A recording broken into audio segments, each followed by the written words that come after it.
ये क्या, तीनों लोगों के स्वामी स्वयं जगन्नाथ जी आज एक कटहल चुरा के क्यों भाग रहे हैं? और ये माली हमारे प्यारे जगन्नाथ जी के पीछे डंडा लेकर क्यों दौड़ रहा है? आखिर ऐसी क्या नौबत आ गई? आइए जानते हैं प्रभु की इस नटखट लीला के बारे में। जगन्नाथपुरी में एक बहुत ही अद्भुत भक्त रहते थे, श्री माधव दास जी। उनका हृदय बिल्कुल किसी बच्चे की तरह साफ और भोला था। प्रभु जगन्नाथ के साथ उनका रिश्ता सिर्फ पूजा पाठ का नहीं, बल्कि एक पक्की मित्रता का था।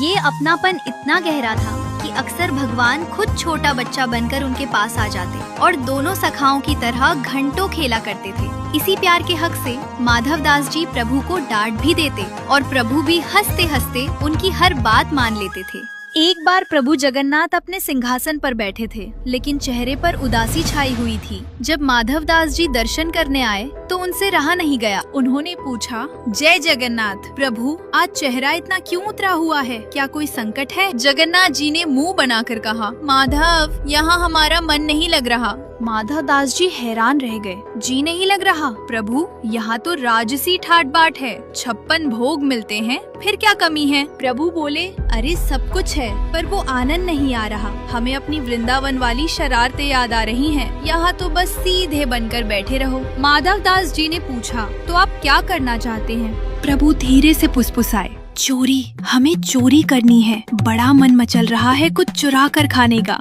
माधव दास जी घबरा गए। अरे धीरे बोलिए, दुनिया आपको जगन्नाथ कहती है, यानी सबका पालनहार, और आप चोरी करने की सोच रहे हैं। इस पर नटखट प्रभु ने बड़ी मासूमियत से जवाब दिया, अरे माधव, नाम भले ही जगन्नाथ हो गया हो, पर अपनी पुरानी आदतें कैसे छोड़ दूं? मेरा स्वभाव तो वही माखन चोर वाला है, बस इसीलिए आज हाथ की सफाई दिखाने का मन है। माधव दास जी ने हंसकर कहा, तो फिर जाइए ना प्रभु, किसने रोका है, कराइए चोरी। ठाकुर जी बोले, अरे वो तो ठीक है, पर अकेले चोरी करने में वो आनंद नहीं आता। साथ में एक दो जोड़ीदार हों तो असली सुख मिलता है। माधव दास जी बोले, तो बगल में आपके भाई बलभद्र जी और बहन सुभद्रा जी हैं, उनको साथ ले लीजिए।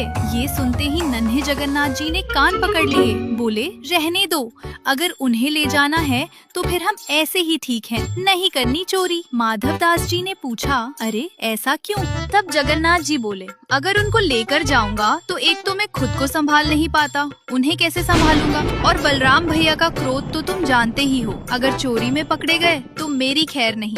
और अगर मैंने दाऊ भैया से कह भी दिया कि चोरी करने चलना है, तो पहले तो वो मुझे ही डांटेंगे कि तुम्हें शर्म नहीं आती, दुनिया पूजा करती है और तुम चोर बनोगे। और अगर मान भी गए तो वो ठहरे मर्यादा वाले देव, वो पूरे शहर में ऐलान कर देंगे कि सुनो